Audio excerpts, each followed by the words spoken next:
Hey there, this is Horner, and this is the simple harmonic motion free response question number one.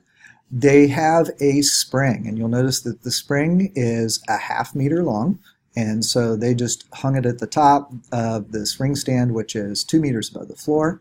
It's a horizontal rod, and you'll see that initially it has a natural length of about ½ meter.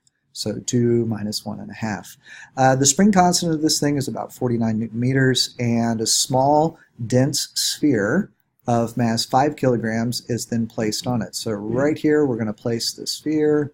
So it's just a ball of mass 5 kilograms, and the spring is then stretched to the new equilibrium point. So we've got to figure out, how do we know that it goes down to 0.5 meters?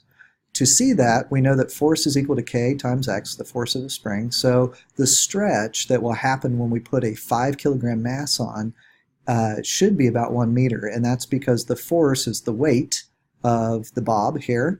And so it's 5 times 10. And then our spring constant is 49. That is approximately 1 meter. So we're going to start here and move down 1 whole meter. And that puts us at 0.5 meters. So that's where the resting position is. On the axis below left, they want us to draw a graph of position versus time. And they say that they pull down on the mass so that it goes down about 0.4 meters. So what I did is I took 0.5 meters minus 0.4, which is where I pull it down to about right here, and that is then 0.1 meters. I'm going to start my graph at 0.1 meters. Then I'm going to make a nice smooth curve, probably better than the one I've drawn here, up to a point that is 0.9 meters. Why?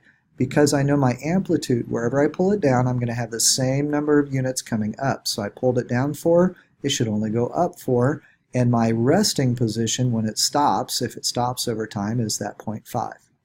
They give you 1 point for starting it in the right place. They give you 1 point for showing that this is halfway.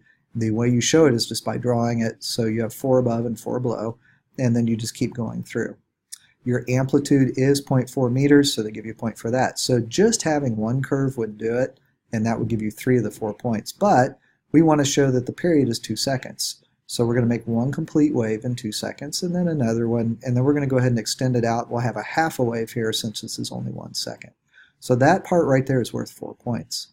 For the next part, they want us to draw a graph of the sphere spring Earth system, and the potential energy is a function of time. Put a scale on the vertical axis. So what I did is I put a 4 here. Well, I didn't just come up with that. I had to calculate it. So I know the energy in a spring is equal to 1/2 kx squared.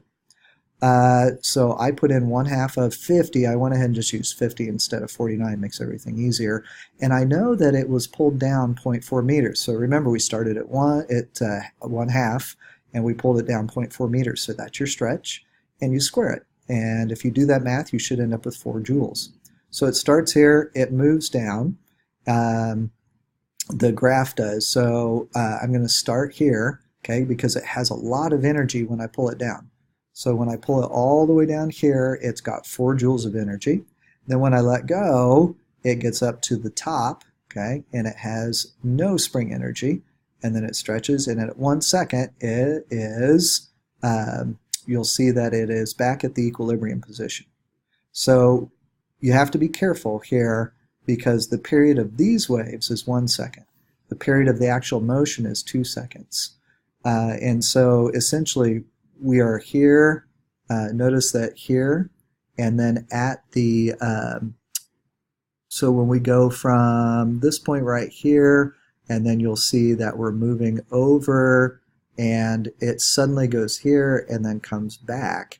So you'll see that this whole thing is 2 seconds. And at 2 seconds, we've made 2 complete cycles. So why is that? It's because the potential energy is really big at the bottom, okay? And then as you move up, when you get halfway there, there's no energy.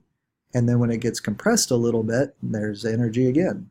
And then there is no energy. And then there's energy again. So it just keeps cycling through. As long as you have a period of 1 second for it, it starts at 4, and we have it starting at the top of the wave, then that's it. That's all there is to it. Let's just one more time kind of show you something. I'm going to use some color here to help.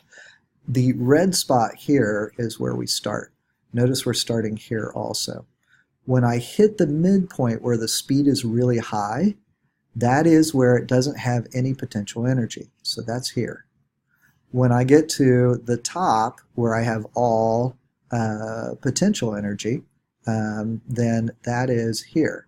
So it's actually oscillating and it has those different energies. So when the bob is right here, it's all spring energy. So I'm going to put US.